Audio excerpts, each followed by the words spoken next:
Hello.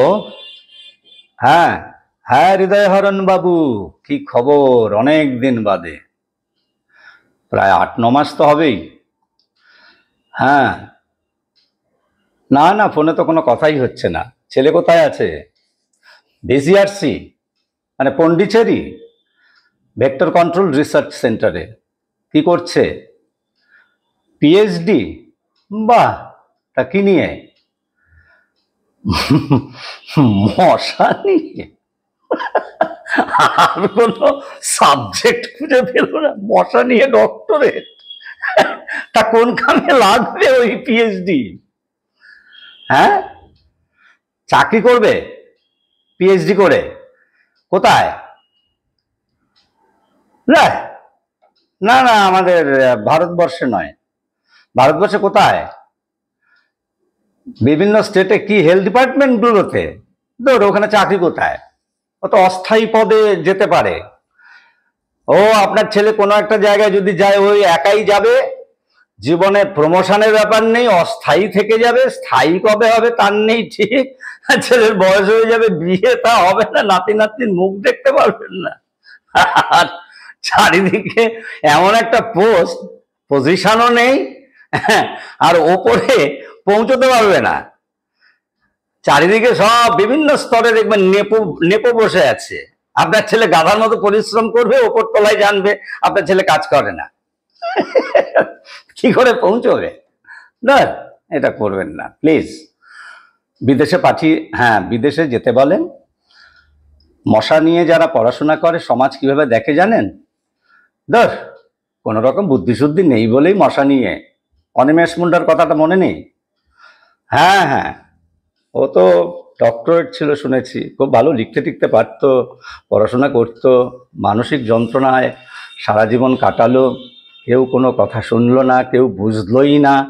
তারপরে ও নাকি আবার কাজ করতো না, এরকম ধরনের একটা প্রচার ওপর মহলে পৌঁছেছিল।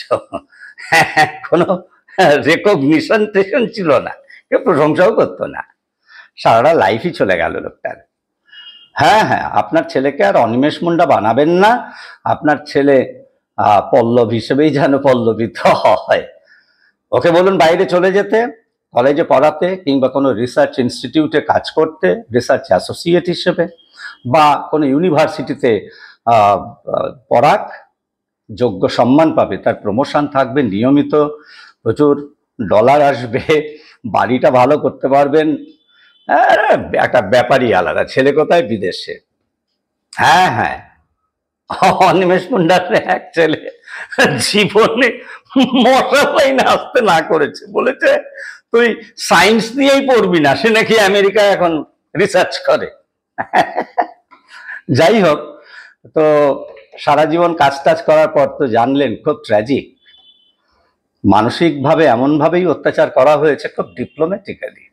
হ্যাঁ হ্যাঁ, ও থাকতে পারলো না, কেউ বুঝলোও না, কেউ কদরও করলো না। হ্যাঁ, যাই হোক, ওগুলো ছাড়ুন। আপনার ছেলেকে বলুন বাইরের জন্য চেষ্টা করতে, ইউএস বা ইউরোপিয়ান কোনো জায়গায় যদি যায় ভালো হবে। আদারওয়াইজ না করুন, ভারতে থাকতেই বারণ করে দিন। ভারতের বিভিন্ন স্টেটে আমি তো জানি, স্বাস্থ্য দপ্তরগুলোতে অ্যাকচুয়ালি যদি ছেলে ডাক্তার হতো, আমি বলতাম যে হ্যাঁ ঢুকুন, কিন্তু এন্টোমোলজিস্টের প্রয়োজন নেই, ডক্টরেটের প্রয়োজন নেই। প্লেন বিএসসি পাশ করে ঢুকলেই হয়ে যায়। ও মশা মারার জন্য ডক্টরেট লাগে না। যদি ভুল করেছে তাহলে কিন্তু একটা লাইফ বরবাদ হয়ে যাবে, এটা সতর্ক করে দিলাম। খুব সাবধান, খুব সাবধান। একলা একলা বাঁচা যায় না, না, সঙ্গে কাউকে পাবেন না। আপনার কথা কেউ শুনবে না, ওপরের লোকরা তো শুনবেই না। আর তারপর ওপরে পৌঁছতে পারবেন না, অনেকগুলো সিঁড়ি আছে, ধাপ আছে, সে ধাপগুলো আপনাকে একদম পুরো খেয়ে ফেলে দেবে। খুব সাবধান, পল্লবকে সাবধান থাকতে বলুন। আর পল্লবের মাথা থেকে এখানে এই দেশে কোনো রাজ্যে স্বাস্থ্য দপ্তরে কাজ করবে এরকম ধরনের স্বপ্ন যেন না দেখে, বাইরে চলে যাক, পরীক্ষা দিক, পরীক্ষা দিক। হ্যাঁ হ্যাঁ, আপনার ছেলে খুব ট্যালেন্টেড, আমি জানি। পরীক্ষা দিলে পেয়ে যাবে। যেদিন পেয়ে যাবে, খবরটা পেয়ে আপনার বাড়িতে গিয়ে কিন্তু মাটন দিয়ে ভালো করে খেয়ে আসবো। মশা দিয়ে নয়, মশা কিন্তু সর্বনাশ করে দেবে আপনার ছেলের জীবন। ঠিক আছে, আবার দেখা হবে, কথা হবে।